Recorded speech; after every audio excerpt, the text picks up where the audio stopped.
السلام علیکم ورحمۃ اللہ وبرکاتہ۔ بسم اللہ الرحمن الرحیم والصلاة والسلام علی رسولہ الکریم وعلی آلہ وصحبہ اجمعین۔ میرے محترم بھائیو بہنوں، میرے ہم وطنوں، وقت کے تیز رفتار پہیے نے اور وقت کی تیز رفتار گردش نے زندگی کا 1 سال اور ہمارا کم کر دیا ہے۔ چند صبحیں چند شامیں باقی ہیں، اور اسی طرح لیل و نہار، دن اور رات کی گردش وہ ہمیں اس دنیا سے دور لے جا رہی ہے، آخرت کے قریب لے جا رہی ہے۔ میرے نبی کا فرمان ہے افلا ترون الی اللیل والنہار یبلیان کل جدید ویقربان کل بعید ویاتیان بکل موعود۔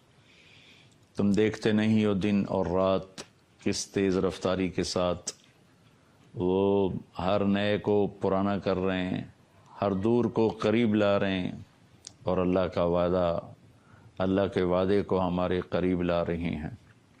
1 سال ہمارا کم ہو گیا، زندگی 1 سال اور گھٹ گئی، دنیا ہم سے دور ہو گئی، آخرت قریب ہو گئی۔ سال کے آخر میں ارادہ تھا کچھ بات کروں گا،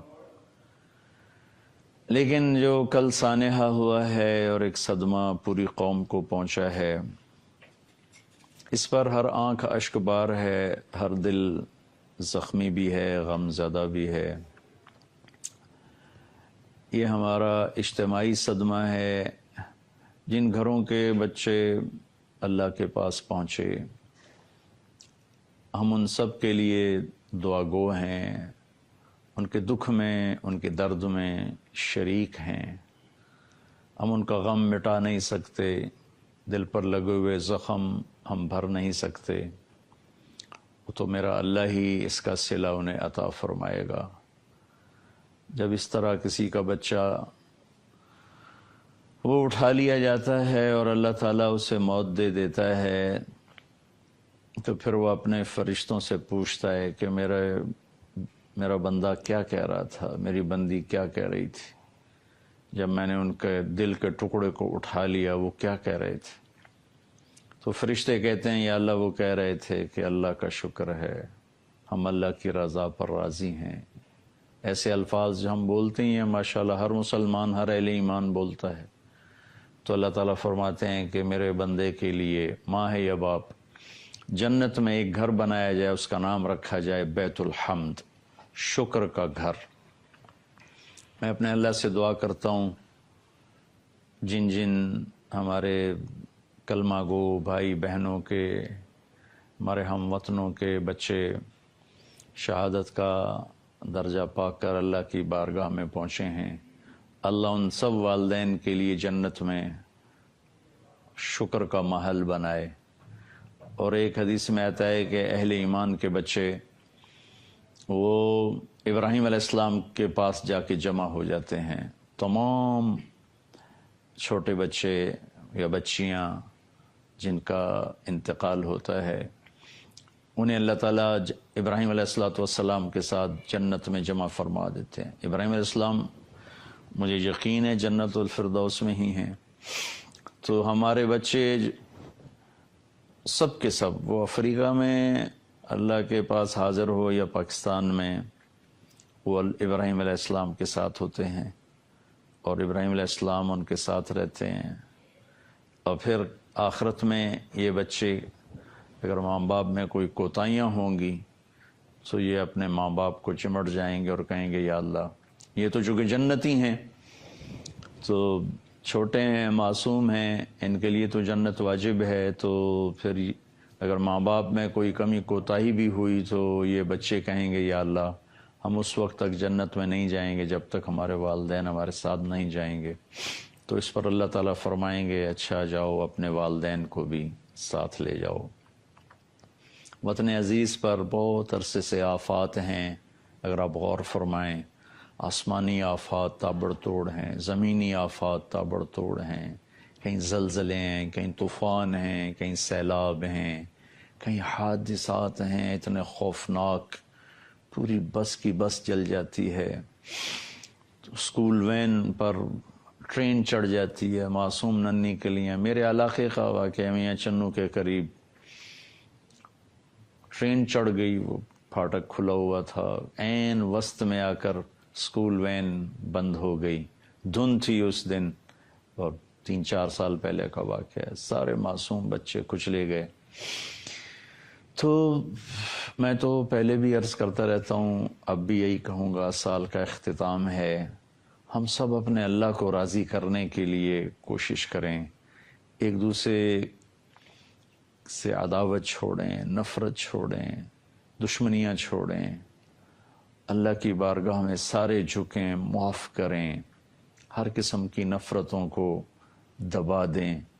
اور کونوا عباد اللہ اخوانا، جو میرے نبی نے فرمایا تھا، لا تحاسدوا، حسد نہ کرو، لا تباغضوا، بغض نہ رکھو، لا تدابروا، منہ نہ پھیرو، قطع تعلق نہ کرو. وکونوا عباد اللہ اخوانا، اور تم اللہ کے بندے آپس میں بھائی بھائی بن جاؤ.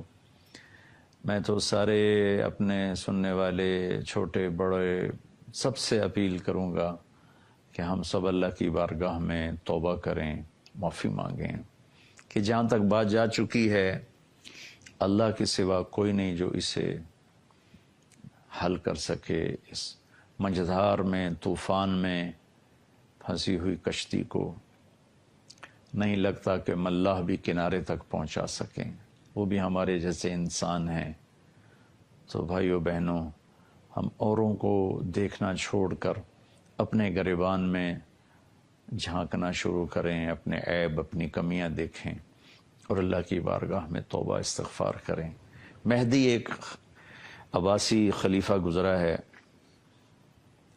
یہ اس کے زمانے میں بہت نیک خلیفہ تھا. یہ ہارون رشید کا والد ہے اور ابو جعفر منصور کا بیٹا ہے. یہ اس کے زمانے میں قحط آ گیا، بارش نہیں ہو رہی، اور آبپاشی کا نظام صرف بارش تھا، نہریں نہیں تھیں، چند کنویں تھے جس سے ساری سیرابی مشکل تھی. تو لوگ فاقوں مرنے لگے، کتے بلے لوگ کھانے لگے. تو ایک رات کو مہدی بہت غمگین لیٹا ہوا تھا، اس کا خادم اس کو دبا رہا تھا. اپنے خادم سے کہنے لگا، میرا رعایا کے لیے دل بڑا اداس ہے، مجھے کوئی کہانی سناؤ. تو خادم نے کہا، امیر المومنین، ایک لومڑی سفر پہ جا رہی تھی، اس نے اپنا بچہ شیر کے سپرد کیا کہ آپ جنگل کے بادشاہ ہیں، یہ میری امانت ہے آپ کے پاس، میں آؤں گی آپ سے لے لوں گی. شیر نے کہا ٹھیک، اور اسے اپنی کمر پہ بٹھا لیا. جدھر جاتا وہ بچہ اس کی کمر پہ ہوتا. ایک دن عقاب کی نظر پڑی، اس نے جھپٹا مارا، بچہ اٹھا کے لے گیا. شیر بیچارہ دیکھتا ہی رہ گیا. لومڑی جب واپس آئی تو اس نے شیر سے پوچھا، بادشاہ سلامت میرا بیٹا؟ شیر نے کہا، وہ تو عقاب لے گیا. کہنے لگی، آپ تو جنگل کے بادشاہ ہیں، میں تو آپ کے سپرد کر کے گئی تھی، آپ کو امانت دے کر گئی تھی. تو شیر نے کہا، بہن یہ جنگل کی آفت ہوتی تو میں ضرور اسے ٹکر لیتا، یہ تو آسمان کی آفت تھی، میں اس سے کہاں لڑ سکتا ہوں. اس کے بعد اس خادم نے کہا، امیر المومنین، یہ قحط اگر زمین کی آفت ہے تو فوجیں نکال لو، اور اگر یہ آسمان والے کی طرف سے آئی ہوئی چیز ہے تو اسے منا لو، کام بن جائے گا. تو اس زمانے کے بادشاہ بھی بہت اللہ سے ڈرنے والے تھے. مہدی اسی وقت اٹھا، وضو کیا، نفل شروع کی اور سجدے میں سر رکھ دی. اتنا رویا کہ مصلی آنسوں سے بھیگ گیا. اللہ کی رحمت کو جوش آیا، اور اس کے مصلی سے اٹھنے سے پہلے اللہ تعالیٰ نے پوری سلطنت میں بادل پھیلا دیے اور موسلا دھار صبح تک بارش ہوتی رہی. سارا قحط دور ہو گیا. میرے بھائی بہنوں، میں آپ سب سے کہتا ہوں کہ ہم سب اللہ کے سامنے پڑ جائیں، اللہ کو منا لیں کہ یا اللہ تو رحم فرما دے. حفیظ تو تیرا نام ہے، تو حفاظت فرما. وکیل تیرا نام ہے، تو وکالت فرما. کفیل تیرا نام ہے، تو کفیل بن جا. رقیب تیرا نام ہے، تو ہمارا نگہبان بن جا۔ سارے آسرے ٹوٹ چکے ہیں، سارے سپنے بکھر چکے ہیں۔ ہمارے بڑوں نے بڑا سہانا خواب دیکھا تھا، تعبیر ان کے مقدر میں نہ تھی، وہ تو جلدی دنیا سے چلے گئے، لیکن ہم جو تعبیر دیکھ رہے ہیں اس نے ہماری نس نس میں کانٹے نہیں لوہے کی میخیں گاڑ دی ہیں۔ چمن میں تخت پر جستم شہ گل کا تجمل تھا، ہزاروں بلبلیں تھیں باغ میں، ایک شور تھا غل تھا، کھلی جب آنکھ نرگس کی نہ تھا جز خار کچھ باقی، بتاتا باغباں رو رو یہاں غنچہ یہاں گل تھا۔ اجڑا ہوا چمن ہے، اللہ ہی آباد کرے گا، اور نا امید بھی نہیں ہونا چاہیے، مایوس نہیں ہونا چاہیے۔ اسلام کی تاریخ بھری پڑی ہے ان قربانیوں سے۔ اللہ تعالیٰ ان بچوں کو انشاءاللہ ضرور اپنے فضل سے اس نے جنت الفردوس میں جگہ دی ہوگی۔ میں ان کے والدین سے، اپنی طرف سے، پوری قوم کی طرف سے تعزیت بھی کرتا ہوں، دعا بھی کرتا ہوں۔ اللہ تعالیٰ آپ کو اس کا بہت بڑا اجر عطا فرمائے، اس دنیا میں بھی اور آخرت میں بھی، اور اللہ تعالیٰ آپ کو اور آپ کی تمام نسلوں کو اور ہمارے پورے ملک کی اللہ تعالیٰ اپنے فضل و کرم سے ہم سب کو اپنی حفاظت کی چھاؤں میں رکھے، رحمت کی چھاؤں میں رکھے، اور اپنے محبوب کے وسیلے سے اس ملک کی اس بگڑی ہوئی صورتحال کو بہتر بنا دے۔ آمین، اللہم آمین۔ السلام علیکم ورحمۃ اللہ۔